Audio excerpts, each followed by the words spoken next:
গরু খাওয়া বন্ধ, বলছে 14 বছর বয়স হতে হবে আর অচল হওয়া লাগবে। ওই গরুর বয়স 14 বছর হতে হবে, অচল হতে হবে, ভ্যাংরা হতে হবে, আর দুধ দিতে পারবে না, বাচ্চা দিতে পারবে না। এই মালকে জবাই করো, তাতে অসুবিধা না। মানে 14 বছর বয়স হলে আর মা আর থাকে না। 14 বছর বয়স হয়ে গেলে আর মা। এখন তো বাংলার মুসলমানদের মাথায় হাত, মনে হয় কুরবানি তার হবে না, বসে ভাত। খুব সমস্যা বাপ। আমার মুসলমান সত্যিই পুণ্যের কাজ, কিন্তু নামাজ রোজা হজ যাকাত বাদ দিয়ে তুমি শুধু কুরবানি করবো গোশ খাওয়ার জন্য বাবা। আমার মুসলমান তরুণের, আমার যুবকেরা, এই দেশ আমাদের দেশ, এই দেশ সবার দেশ, এই দেশ সবার মহান। ধন্য ধন্য আমি, ধন্য ধন্য তুমি। আমরা যে মুসলমান, এই দেশের জন্য সবচেয়ে বেশি রক্ত জীবন দিয়েছি আমরা। আজও ইন্ডিয়া গেটে মোটা মোটা করে লেখা আছে স্বাধীনতা সংগ্রামীদের নাম, লেখা আছে 92,000 ব্যক্তিগণের নাম। সবচেয়ে বেশি রক্ত দিয়েছে কারা? হিন্দু, খ্রিস্টান, বৌদ্ধ, জৈন, সাঁওতাল না। এখনো ইন্ডিয়া গেটে প্রমাণ করিয়ে দেয় 92,000-এর ভিতর থেকে 62,000 শুধু টুপিওয়ালা দাড়িওয়ালা মুসলমানদের নাম পাওয়া যায়। 1965 সাল ছিল, দেশের প্রধানমন্ত্রী ছিল লাল বাহাদুর শাস্ত্রী। ওই সময় ভারত আর চাইনা যুদ্ধ লেগেছিল, বারবার আমার দেশ পরাজিত হয়েছিল। সাংবাদিকরা প্রশ্ন করেছিল, হে আমাদের প্রধানমন্ত্রী, আমার দেশ বারবার পরাজিত কেন হয়? দেশের প্রধানমন্ত্রী লাল বাহাদুর শাস্ত্রী বলেছিল, আমার দেশ কয়েক বছর হলো স্বাধীন হয়েছে, তেমন অস্ত্র নাই, সৈন্য সিপাহী নাই। ওই সময় মুসলমানের ছেলে হায়দ্রাবাদের নিজাম মীর উসমান আলী খান বাপদাদুর জমানো পৈতৃক সম্পত্তি 5,000 কেজি সোনা দেশের প্রধানমন্ত্রী হাতে তুলে দিয়েছিল, আর বলেছিল, এই দেশের মাটিতে আমার বাপদাদুর জন্ম হয়েছে, এই দেশের মাটিতে আমার বাপদাদুর কবর হয়েছে, আমিও জন্ম নিয়েছি, আমি একদিন এই মাটিতে ঘুমিয়ে যাব। আমি মুসলমানের ছেলে, আমার নাম মীর উসমান আলী খান, 5,000 কেজি সোনা দেশের জন্য আজ দান করে দিলাম। বন্ধু আমার, সুধী মানুষেরা, আজ বিশ্বের মাটিতে মানবতা বজায় রেখেছি আমরা, আজ সম্প্রীতি বজায় রেখেছি আমরা, আগামীতেও এই ভালোবাসা, এই সম্প্রীতি, এই মানবতা আমরাই বজায় রাখবো ইনশাআল্লাহ। জোরে বলো ইনশাআল্লাহ, জোরে বলো নারে তাকবীর, নারে তাকবীর। পৃথিবীর মুসলমানেরা যতদিন আল্লাহর ইচ্ছাকে বাদ দেবে, রাসূলুল্লাহর তরিকা যতদিন তোমরা ধরবে না, ত্যাগ করে দেবে, গোটা বিশ্বের মাটিতে মুসলমান তোমরাই মার খাবে। এটা কোরআন পাকে মহান মালিকের ঘোষণা। ওয়াকাযালিকা নুওয়াল্লি বা'দাদ যালিমিনা বিমা কানু ইয়াকসিবুন। নাফরমানি করবে যতদিন, নবীর তরিকা ছাড়বে যতদিন, পায়ের মাটি তোমাদের সরিয়ে নেব, আর জালিমকে তোমাদের জন্য বাদশা বানিয়ে দেব। গোটা বিশ্বের মাটিতে লাঞ্ছিত, অপমানিত, সব জায়গায় তোমরাই হবে। বলেন ষষ্ঠ জাতি কারা? এবার ষষ্ঠ জাতি কারা? ষষ্ঠ ধর্ম পেয়েছি কারা? বলেন না, কারা পেয়েছি আমরা? ষষ্ঠ নবী পেয়েছি আমরা, ষষ্ঠ কিতাব পেয়েছি আমরা, ষষ্ঠ ধর্ম পেলাম আমরা, ষষ্ঠ মহান মালিক পেলাম আমরা, কিন্তু বিশ্বের মাটিতে সব জায়গায় মার খাচ্ছি আমরা। কেন? কোরআনে আল্লাহ জানিয়ে দিলেন, মা আতাকুমুর রাসূলু ফাকুযুহু ওয়া মা নাহাকুম আনহু ফান্তাহু। ফ্যানটা একদম ঘুরে গেল, একটু দুলাই একটু হালকা দে। আল্লাহ পাক জানাইলেন, মাথা ঘুরে গেল, আল্লাহ পাক জানাইলেন, পারা নম্বর 28, সূরার নাম সূরা হাসর, পৃষ্ঠা নম্বর 6, লাইন নম্বর 7, আয়াত নম্বর 8। আল্লাহ পাক জগতের মানুষকে জানাইয়ে দিলেন, হে জগতের মানুষেরা, আমার নবীর তরিকা যেন ছাড়বি না। কেউ তোদের মারতে পারে না, কেউ তোদের অপমান করতে পারবে না, কেউ তোদের অসম্মান করতে পারবে না। আমার নবী তোমাদেরকে যা যা দেয় তা তোমরা গ্রহণ করে নাও। নবী নবী যা ছাড়তে বলে তা থেকে নিজেকে দূরে সরিয়ে নাও। দয়ার নবীর ঘোষণা, মান আহাব্বা সুন্নতি ফাকাদ আহাব্বানি ওয়া মান আহাব্বানি কানা মাইয়া ফিল জান্নাহ। আমি যেমন করে খেতে বলি উম্মত তেমন করে খাবার খায়, আমি যেমন পোশাক পরতে বলি তেমন পোশাক পরে, আমি যেই পথে চলতে বলি উম্মত সেই পথে চলে। আমার নবীর তরিকা মানে যারা, ওয়াত্তাকুল্লাহ আল্লাহকে ভয় করে তারা, আমি আল্লাহর নেক বান্দা হলো তারা। আর নেক বান্দা হবে যারা, সংসারে লাঞ্ছিত হবে না তারা, দুনিয়াতে কষ্ট পাবে না তারা, পরকালে হাসতে হাসতে জান্নাত পাবে, অশান্তিতে জ্বলবে না তারা। বলেন তো বাবা, সত্যিই কি আমরা নবীর তরিকা মেনেছি? খাবার খাই তো গরু ছাগলের মতো, পেশাব করে তো কুত্তার মতো, চুল কাটে তো ভেড়ার মতো, পোশাক পরে তো ইহুদিদের মতো, একটাও নবীর তরিকা মানে না। বাপ বলছে আমার ছেলে মানুষ হচ্ছে, যে ছেলেটা নামাজ পড়ে দাঁড়িয়ে দাঁড়িয়ে ছটছট করে মুতে দিল, প্রত্যেকটা পেশাব প্যান্টে মুছে নিল। আরে গরু ছাগলকে যত দামি খাবার খাওয়াও, যত দামি পাত্রে দাও, বিসমিল্লাহ বলে খাবে না, আর মুছে খাবে না, কিছু খাবার ফেলবে, কিছু নষ্ট করে দেবে। নবীর তরিকা সে তো বোঝে না। আরে ঘুম থেকে উঠে গরু ছাগল কুকুর বিড়াল আল্লাহর শুকরিয়া আদায় করে না, পাক না পাক গরু ছাগল বুঝবে না, বৈধ অবৈধ চেনে না, হারাম হালাল গরু ছাগল বোঝে না। মানুষ হয়ে পাক না পাক বুঝো না যদি, মানুষের খাতায় পড়তে পারো না। বুঝেছো বাবা? ছচ্ছর করে মুতে দিলে, অর্ধেকটা পেশাব প্যান্টে মুছে নিলে, বাপ বলছে আমার ছেলে মানুষ হচ্ছে, কোরআন বলছে তোমার ছেলে এড়ে গরু তৈরি হচ্ছে। হ্যাঁ,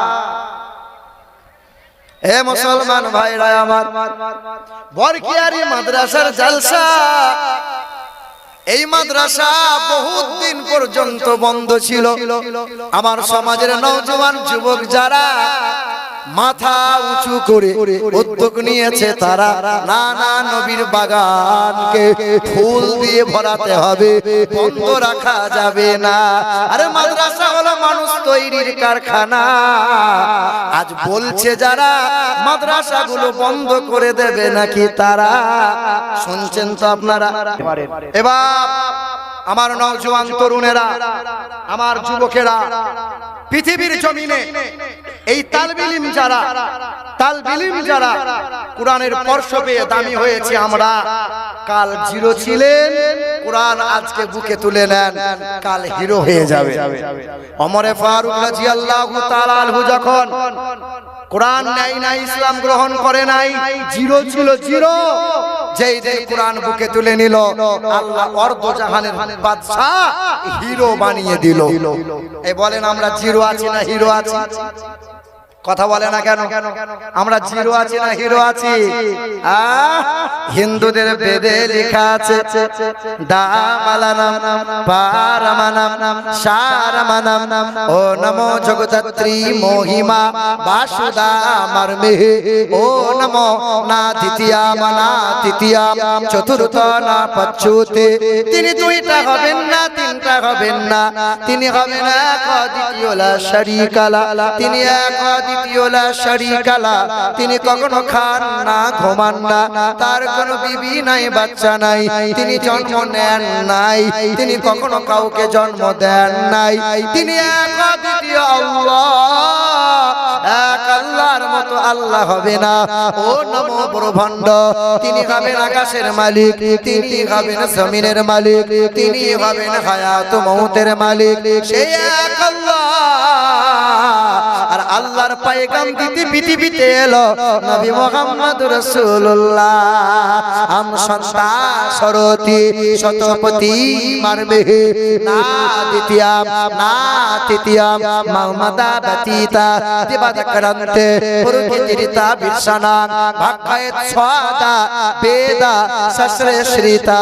সত্য প্রিয় হবেন তিনি, সত্য মহামানব হবেন তিনি, পৃথিবীর বিশ্বের মহান নেতা তিনি, নবী মুহাম্মাদুর রাসূলুল্লাহ জিরে।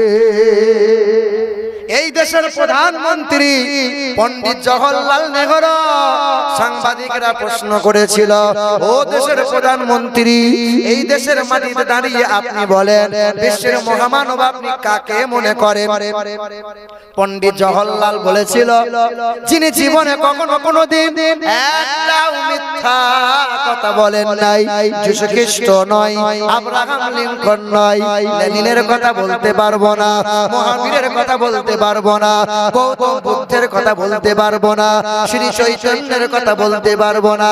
বিশ্বের মহান নেতা যিনি জীবনে কখনো কোনোদিন একটাও মিথ্যা বলেন নাই, তিনি হলেন নবী মুহাম্মদুর রাসূলুল্লাহ।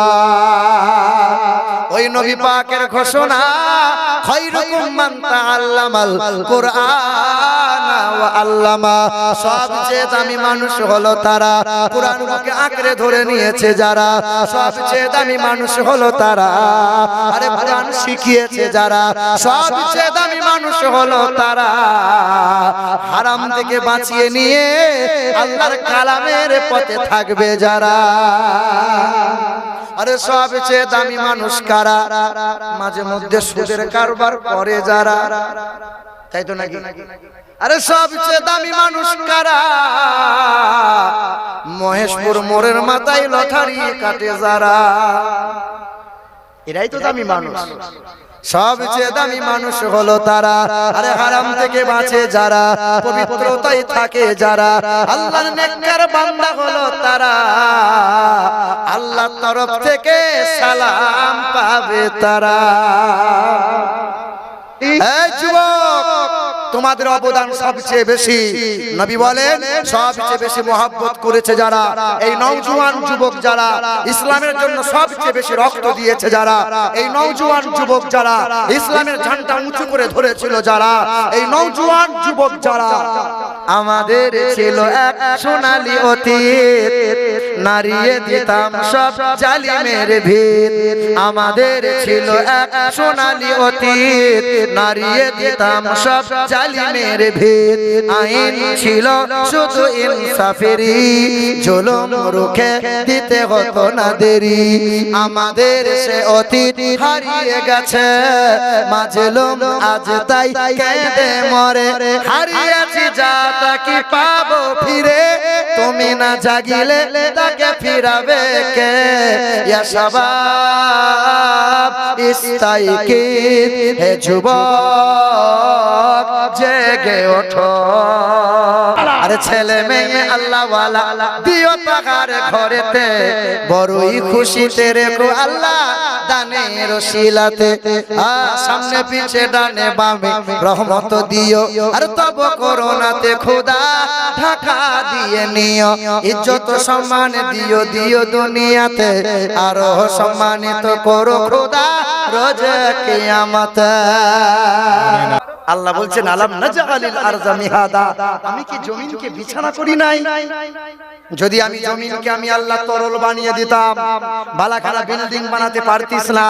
আমি আল্লাহ তরল বানিয়ে দিলার ফসল উৎপন্ন করতে পারতিস না। ওয়াজালনাল লাইলা লিবাসা, আলাম নাজআলিল আরযা মিহাদা ওয়াল জিবালা আওতাদা, আমি কি করি নাই বড় বড় পর্বত দিয়ে পেরেকের মতো খুঁটো করি নাই? আমি পেরেক গেঁথে দিই নাই পর্বত দিয়ে? ওয়া খালাকালাকুম আজওয়াজা, আমি তোমাদের নর নারী বানাই নাই, স্বামী স্ত্রী বানালাম। নর নারী বানাইলাম, ঘোড়া ঘোড়ি মুরগা মুরগি আমি আল্লাহ জোড়া জোড়া বানাইলাম। ওয়াজআলনাল লাইলা লিবাসা, আমি আল্লাহ রাত্রিকে আরামদায়ক করলাম পর্দা।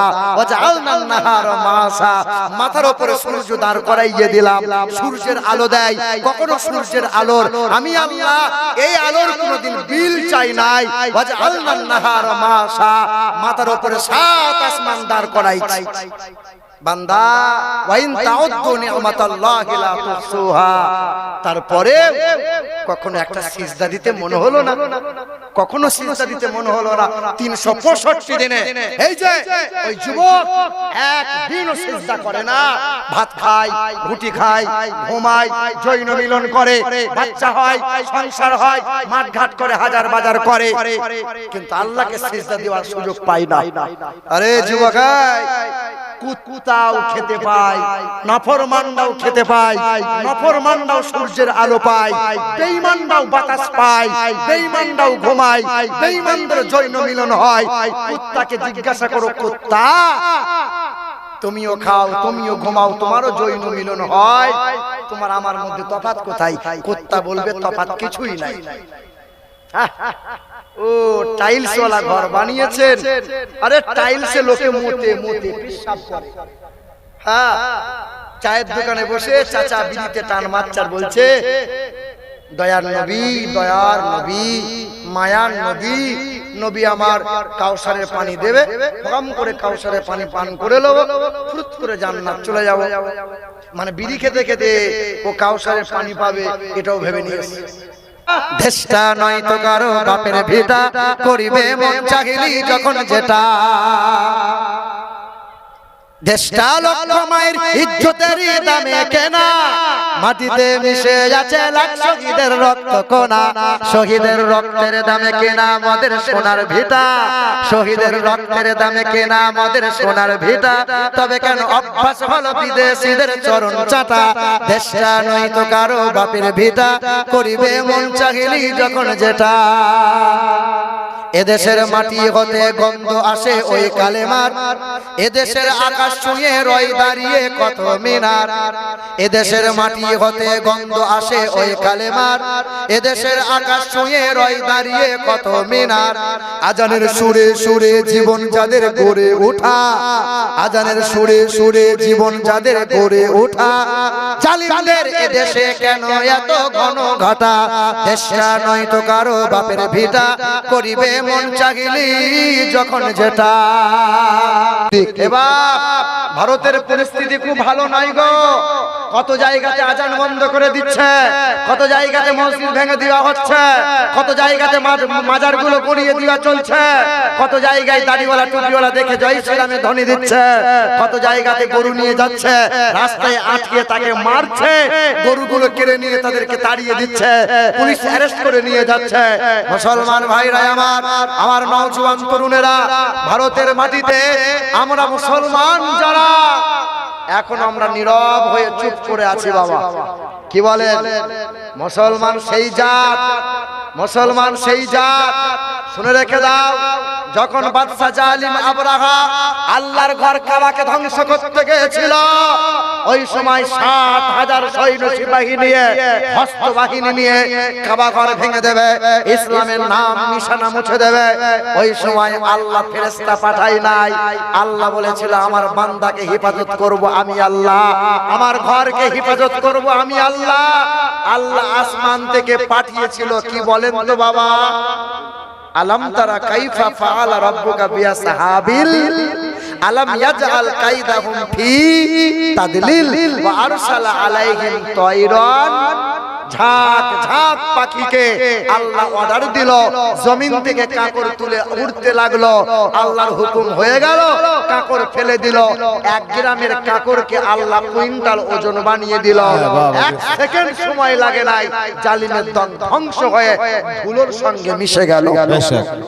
ভারতের আইন, ভারতের বিচার আদালত, এই শুনেন আমার দিকে তাকান, আমার দিকে একটু লক্ষ্য করেন। ভারতের ন্যায় বিচার মুসলমানদের প্রতি হচ্ছে বাবা? বলেন না, ভারতের ন্যায় বিচার মুসলমানদের প্রতি হচ্ছে? বলেন। 2 ডাকাত চুরি করতে গেছে। কয় ডাকাত? এই শুনছেন আপনারা? কয় ডাকাত? 2 ডাকাত চুরি করতে গেছে। 2 ডাকাত চুরি করতে গিয়ে 1 ডাকাত যেই পাঁচিল পার করেছে, পাঁচিলটা উল্টে ডাকাত চাপা পড়ে গেছে। 1 ডাকাতরা সকালবেলায় রাজার কাছে মামলা দিয়েছে, হুজুর আপনার দেশের ডাকাত আমরা 2-4 বাড়ি চুরি করব, তাও কি চুরি করতে পাবো না? ডাকাত চাপা পড়ে যাবে। বাদশা বলছে এটা মেনে নেওয়া যাবে না, আমার দেশের ডাকাত চাপা পড়বে, বিচার তো করতেই হবে। বলছে এই বাড়িওয়ালাকে ধরে নিয়ে আয়, ফাঁসি দেব। বাড়িওয়ালাকে ধরে নিয়ে এসছে। বলছে হুজুর আমার অপরাধ। বলছে পাঁচিল বানিয়েছিলি, তোর পাঁচিল উল্টে চাপা পড়েছে, ডাকাত, ফাঁসি হবে তোর। বলছে বাড়ি আমার জায়গা, আমার পাঁচিল বানিয়েছে আমি, তবে এই পাঁচিল আমি বানাই নাই, রাজমিস্ত্রিতে বানিয়েছিল, এই ভুল আমার নয়, এই ভুল রাজমিস্ত্রির ভুল। আলহামদুলিল্লাহ অনেক দিয়েছি, অনেক। ভাইরা আমার, বলছে রাজমিস্ত্রিকে ধরে নিয়ে আসা হোক। রাজমিস্ত্রি বলছে হুজুর বানিয়েছিলাম আমি, কিন্তু মশলা একটু ঢিলা করেছিল লিভারে। এই দোষ লিভারের দোষ, আমার দোষ নয়। বলছে লিভারকে ধরে নিয়ে আই, লিভারকে ফাঁসি দেবো। লিভার এসে বলছে হুজুর বালু সিমেন্ট মাখিয়েছিলাম আমি, বালতিতে ছিল এক বালতি পানি, রাস্তা দিয়ে যাচ্ছিল এক হাতি, হাতি লাথ মেরে দিল, বালতির পানি উল্টে গেল, আর মশলা ঢিলা হয়ে গেল। হুজুর এই অপরাধ আমার নয়, হাতিওয়ালার দোষ।